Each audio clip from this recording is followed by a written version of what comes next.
Hey guys, welcome back to my channel. Welcome back to another new video. So today in this video, I'll talk about the things not to do in VFS Global.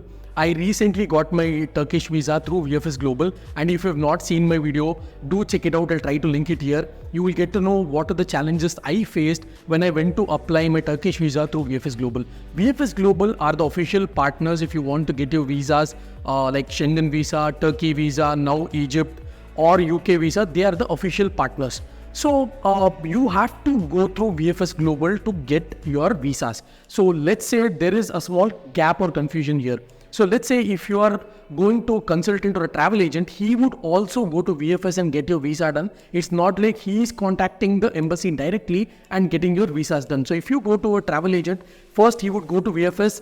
On behalf of you, he would try to submit the documents and get your visas done. So in this video, I've shortlisted a few things that are things not to do in VFS Global. So my only request to you guys is please do not skip this video. Watch this video till the end. And point number 4 is going to be very, very important. The most important thing that many people in VFS forget, and I myself saw many people in VFS Global failed to do this, which I'm going to explain in point number 4, which caused them a lot of trouble going forward.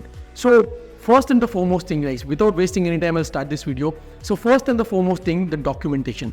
So when it comes to documentation, whatever documents you see in the VFS Global website, when you're trying to apply on your own, or when you go through a travel agent, you have to be very, very specific about the documents. And you have to carry relevant documents that is required. Even if you miss out on one simple single documentation that you might think is not required, your appointment, you'll have to reschedule your appointment, and your appointment intake would be rejected on that day. So please remember, guys, documentation is very, very important, and do not neglect any documentation that is present in the supported document list in VFS Global website before you go and book your appointment.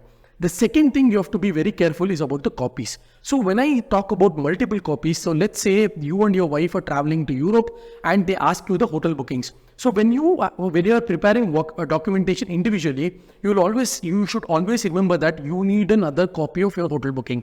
The same goes with all the shared things that you have booked together. It may be itinerary, it may be day-to-day itinerary, or it may be the request letter for granting your visa. Whatever it may be, you need to carry multiple copies. I myself did not carry multiple copies. I had only one hotel booking when me and my wife traveled, and this is the problem that we faced. We had to reschedule our appointment, and there is no Xerox or any machines, at least in Bangalore office, that you can go take a printout, and even if it is there, it's going to be a bomb, guys. So please do not miss to carry multiple copies when going to VFS Global. They are very clear about what they want in documentation. We have to carry the proper documentation when we are going to VFS Global office. And the third most thing is the bank statements. So if you are working in IT, if you're an IT employee like me, and you want to submit your bank statement and your pay slips. So in your pay slip, let's say your salary is 50,000. In your pay slip, something like 49,997 is credited on your pay slip. We can see that.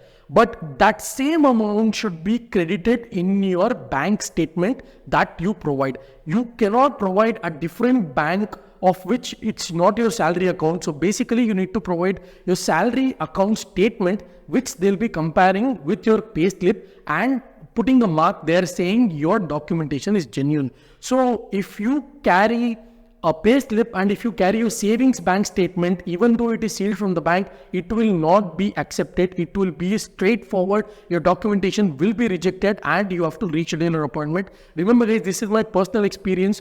We carried our wife's savings bank account. We did not carry her salary account, and this was a major issue. The rest of the documentation was correct, but we missed this, and this was a big headache because we had to book an appointment another day and then come over. So it was a big pain. So please do not do this. Try to carry your bank statement according to whatever is your pay slip. And if you are into business, you'll have to carry the same bank statement which you have credits and debits on that particular business. So please do not miss this information. And the fourth and the most important thing is the appointment. So let's say in my case, I went to VFS Global for my Turkey visa, and my documentation was rejected because my bank statement was not correct. So at that point of time, you might be wondering how to reschedule your VFS Global appointment. So in that case, you will have to reschedule it on the same day of, let's say you go on 12th, let's say you go on August 12th, and your appointment, your documentation was rejected on August 12th, and you have to reschedule your appointment based on the availability on August 12th itself. If you miss, or if you by chance, if you miss on August 12th, if you try to do it on August 13th, you will have to pay the same amount of appointment fees, which is maybe 6,000, 9,000 in my case for Turkey visa, which you will have to pay on your hand. You will have to, for the same visa, for the same documentation, you will have to pay a bomb again in terms of paying your appointment fees and VFS Global fees again. So you do not want to do this. You will have to book your appointment or reschedule your appointment on the same day where your documentation was cancelled. Please do not forget this, guys.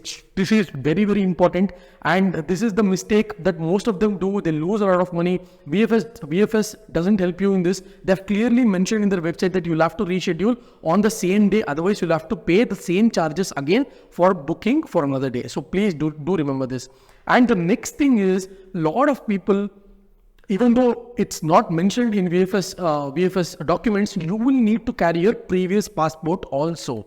So please remember this. They have not mentioned in the website. I agree, it's not a mistake from our end, but do not forget to carry your previous passport when you visit VFS Global. Just carry your previous passport, whether they ask or not. They might suddenly ask, where is your previous passport, and they may require additional documentation in case if the embassy rules have changed. So do not forget to carry your previous passports. You may have 1 or 2 previous passports along with your current passport. Try to carry all the passports and hand over to them. If you have a valid visa also, you can show them that you have a valid visa. And another pro tip, guys, so this is very important. So when you're going to VFS Global, do not carry something like a pen drive or any kind of hard disk or flash drives, etc., because the fee to take care of your pen drive in the locker is per hour.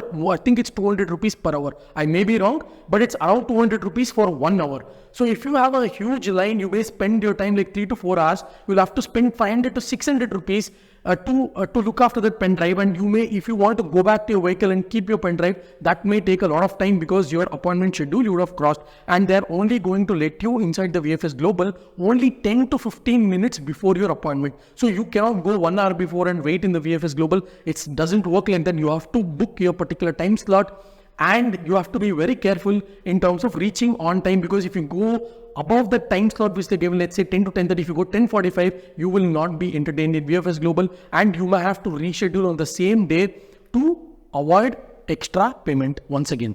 So apart from all these things, there is another scam going on in VFS Global, that is through travel agents.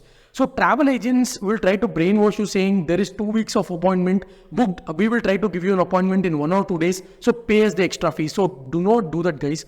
I have seen a lot of people very recently, a subscriber pinged me saying he lost a lot of money and eventually he had to go on the same day where it was showing availability online. So try to avoid going to travel agents and other third-party agents and booking. Try to do it on your own. And I've also shown a step-by-step VFS Global appointment video here, which you can easily book your appointment through VFS Global.